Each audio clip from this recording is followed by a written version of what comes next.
welcome back to your Feel Good Breakfast Show, Expresso on SABC3. And it's time right now for our very first health segment of the new year. 2018 is in full swing, and undoubtedly every year around this time, we promise ourselves that we'll say no to that extra slice of cake at tea time. We'll go jogging 5 times a week. We're going to give up chocolates. Wololo, but then dololo. Yeah, New Year's resolutions are hard to start and even harder to maintain. And that's why we have professionals like Dr. Darren Green to guide us. Happy New Year to you, Thanks, sir. Welcome Happy back. New Year.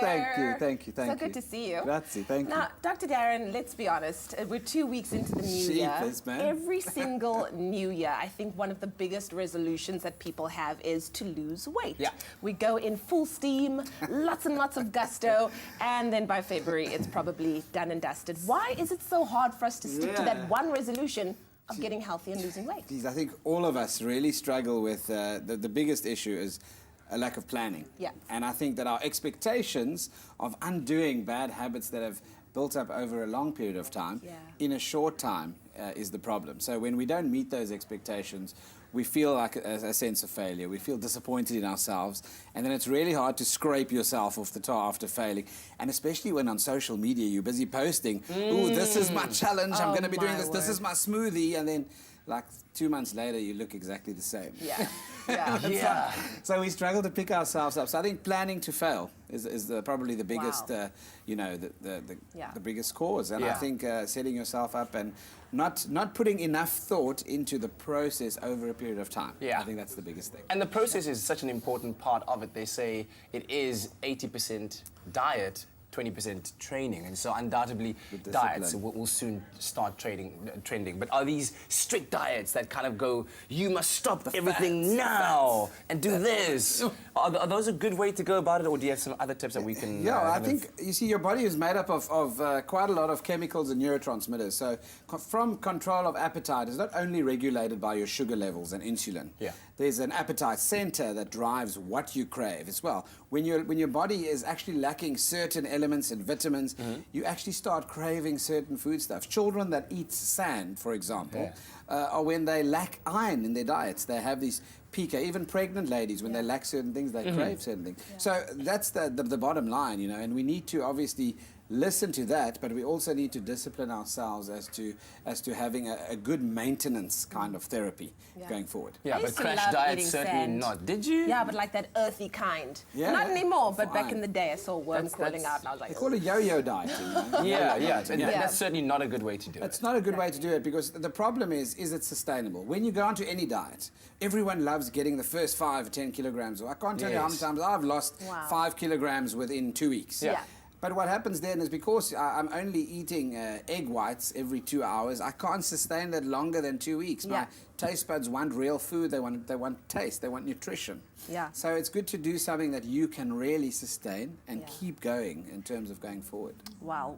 When we come back, we are going to be talking about some of the tips and tricks that we can implement to help us stay on the weight loss wagon. But also we'd like to say that Dr. Darren Green's cuties, 2 little boys, are in studio. Look at them. Hey, boys. You're on TV. They're here. Give us a smile. So cute. Do also give us a call on 021-4309-881 if you want to talk about sticking with your New Year's resolutions. It's my Feel Good Breakfast Show. Wow, I'm so proud of us. We're like hitting the ground running, hey? From healthy tips in the kitchen to having Dr. Darren Green here. We're talking about New Year's resolutions and how to stick to them. And if you have a question or a comment, give us a call on 021-4309-881. We ended off our last segment with New Year's resolutions on staying on the health bandwagon or the weight loss bandwagon. What are some of the tips and tricks that you have just to make it a little bit of the fundamentals, if you will? So firstly, don't do it alone. If you've got family and infrastructure around you, it's so much easier to cook once for the whole family instead of cooking for 4 people on individual diets. The quantities, the portions, the type of food you'll be eating, whether you're a child or an adult, are important. And I think making those healthy decisions, not to have things like refined carbs and high content fizzy drinks in your home. Yeah. Don't have them there for the temptation. So start off with what you're preparing in terms of the shopping. We all have Clean that out naughty the cupboard. fridge. That naughty cupboard. Yeah, Everyone's yeah. got the Yeah, naughty yeah. cupboard, the sinner's cupboard. Goodness, You know, man. so- It got me at like 12 last night. Oh, Naughty man. cupboard. Massive packet of chips. You've got to prep for that, and then surround yourself with people that are interested with the same goals. Yeah. Make an appointment. It often helps to start off committing with either a friend or a neighbor or a trainer for Yeah, some people. yeah. Because then you're paying money and you can't just cancel the appointment and not pitch. It's very different when you make that kind of commitment. Yeah. And then, of course, energy-wise, you're going to need to prep. So you need to make decisions around sleeping enough before an exercise bout the next morning, for example. And I think that lies right at the start. So when I said planning, I really mean choose the time of the year. If you know that you're not going to have time and you're working 16-hour days, for example, don't plan to launch your attempt at weight loss in that period. Yeah. You know, try and structure it in a time when you can give it dedicated focus and then take it from there. Yeah.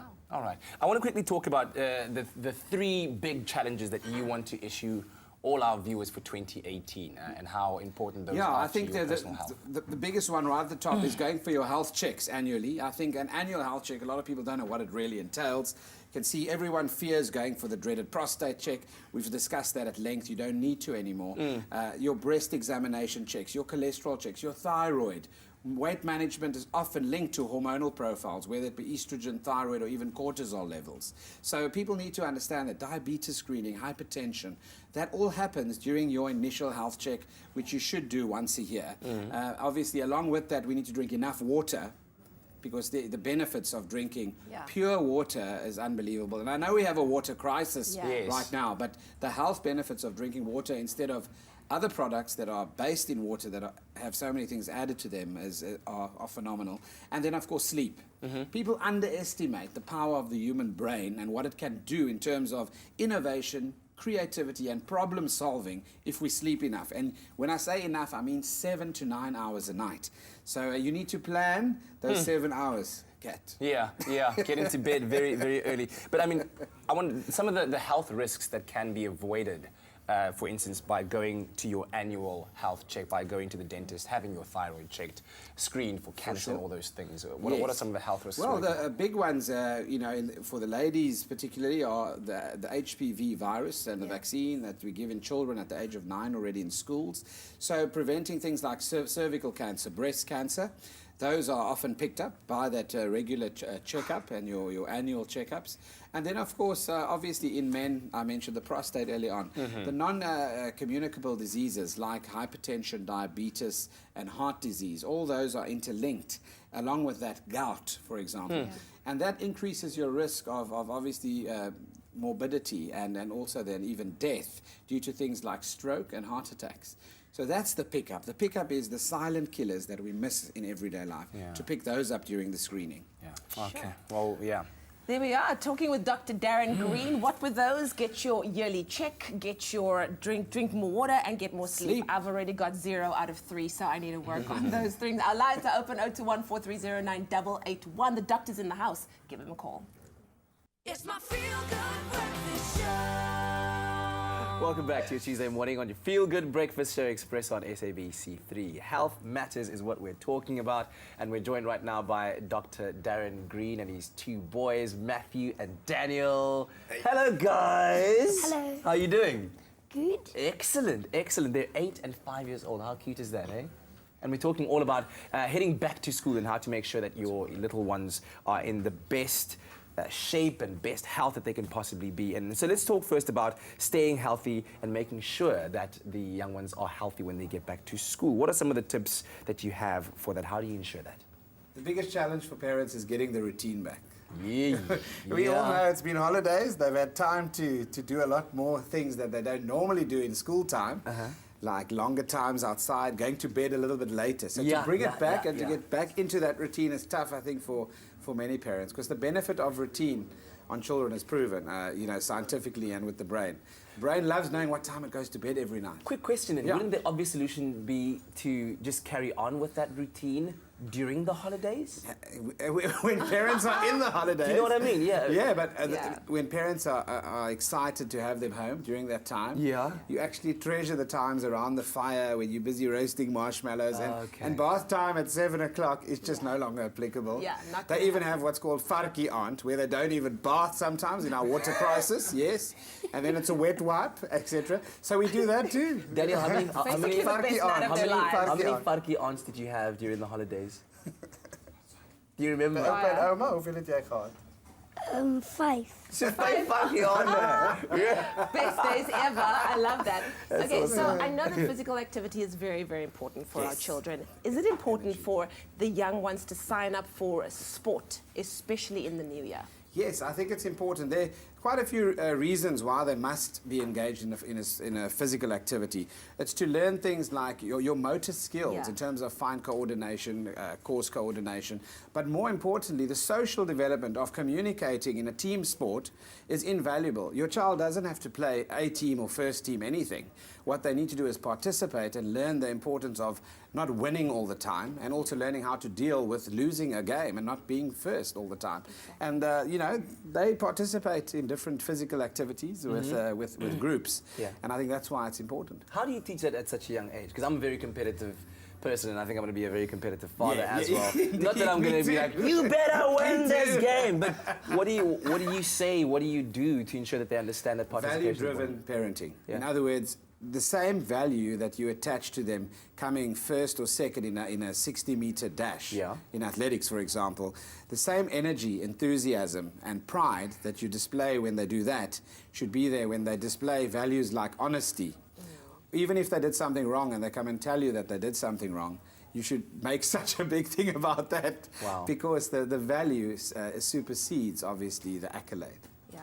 That's But do the incredible. boys play sport? Are they involved in Yeah. physical activity? Matthew, what sport do you play? What do you love to do? Playing soccer. You love playing soccer? En wie is jou Awesome. gunsteling sokkerspeler? Who's your favorite? Wie is die beste sokkerspeler wat jy ken? Oh, no ways! That is so cute. Matthew just said his dad is the best soccer player he knows. I don't know, we'll have to take Darren out on the pitch sometimes to find out about that. But anyway, we'll keep our lines open, 0214309881. We're talking about getting back to school, sticking to New Year's resolutions. Give us a call and ask Dr. Darren your questions. It's my feel-good breakfast show. Alrighty, we're back again with Dr. Darren Green and his two boys, Matthew and Daniel, making their television debut. Say hello for Oma and Opa. Kyk hulle TV op die oomblik. Ja, Say hello, hulle doen, hulle. hulle doen. Say hello, Oma, Opa. Hello, Paloma. That's beautiful. So with regards to making sure, Dr. Darren, that the kids get back to school as healthy as they can, how important is supplementation, making sure that they take, let's say, vitamins and stuff, versus them just getting it all out of their nutrition and making sure they Yeah. eat the right foods? So first choice is to get it through nutrition. Yeah. Because the gut loves obviously the routine, and that's what we're designed for. You've got enzymes and so forth. Artificially manufactured supplements, the control of that standard is not regulated by anybody in South Africa. Yes. So obviously the essential nutrients are things like their iron, if they're getting enough iron through vegetables, spinach, broccoli, that kind of thing, and meat, good and well. But also, obviously, omegas. Omegas have been proven very useful in terms of brain development in youngsters, but also in preventing Alzheimer's disease. Well, we've got a call on the line. Monique from Caledon right now. Monique, good morning. Welcome to Expresso. What is your question or comment for Dr. Darren Green? Hi, good morning. Good morning, doctor. Good morning. My question is that it's back to school and back to work, and I understand the importance of getting back to routine. So I just want to find out between your meals, is it essential to snack? Because with me, my job doesn't allow me to snack. Yes. What would the difference then be of not snacking and fitting and snacking in between meals? Yeah. So the principle there is your metabolic rate determines how quickly you burn what you're eating. And one of the ways to increase your metabolic rate is not only taking supplements that enhance that rate, all those ephedra-related fat burners, but also to eat smaller meals more frequently. for example, also to have protein and eat the protein first on your plate, because protein actually does accelerate your metabolism. Oh. So when it comes to snacking, it means breaking the gap of 8 hours or 6 hours between your meal times is very good. Having a little snack, whether that be some nuts, some almonds, etc., some apple or whatever in between. So that you don't get so hungry that you end up with the dumping syndrome, is where you actually eat too much and overeat. Yeah. Alrighty. Well, thank you so much for that call, Monique. Lastly, your last words of motivation and inspiration to just stick to those goals, whether it be for the children or for yourself for 2018. I think family health is something that we all need to take ownership of, and I think dads, moms, we need to lead by example. Part of the motivation for me to panel beat this body into shape is so that I can be an example to them to take their health seriously in the future as well. Yeah. So I think that's where it starts, and lead by example. As I say, don't be stranded and be an island, don't be alone. Bring someone into your journey, and I think that helps you be more successful at what you're going to do. And drink more water and get more sleep. That's it. Go for those health That's tips. it. We'll see you on the golf course, sir. Thank you very much. Indeed. And boys, baie dankie vir julle hoor. Julle was awesome. Well done it. Well done it. Well, I hope that enriched your life experience with your family, that you'll take some tips and tricks from there that'll help you in your 2018.